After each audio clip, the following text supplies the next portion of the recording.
물론 이혼 당시에 상대방에게 양육비를 받지 않기로 하고 협의혼을 하는 분들이 있습니다. 왜냐하면 법원은 양 당사자의 합의를 최우선적으로 결정하기 때문에 양 당사자가 양육비를 지급하지 않고 받지 않겠다고 할 경우에는 양육비 지급 없이 협의혼을 할 수가 있습니다.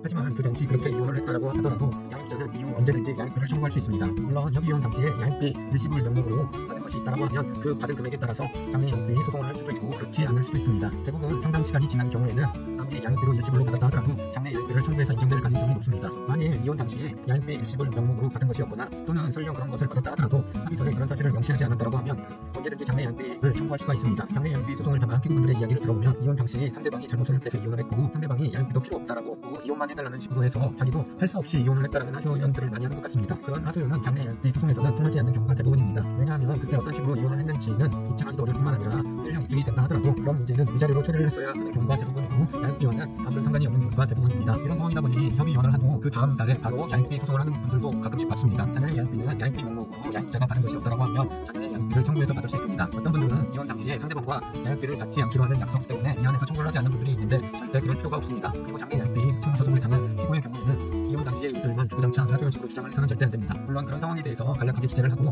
현재 본인의 경제 상황만 가지고 최대한 감액을 하기 위해서 노력을 해야 합니다. 그리고 이혼 당시에 양육비 명목으로 지급한 것이 있다고 하면 그 부분을 주장해야 합니다. 아무리 양육비를 받지 않기로 합의이혼을 했다 하더라도 장래 양육비를 청구하는 경우 특별한 경우를 제외하고는 대부분 장래 양육비가 인정되는 것이 현실입니다. 종합해보면 본인이 이혼 당시 장래 양육비 명목으로 받은 것이 없다고 하면 그리고 그 당시에 양육비를 받지 않기로 했다고 하더라도 장래 양육비를 청구하면 반드시 받을 수 있고 본 소송은 그렇게 어렵지 않기 때문에 도움을 받아서 진행을 하며 양육비를 인정받을 수 있다는 점 꼭 참고하시길 바랍니다.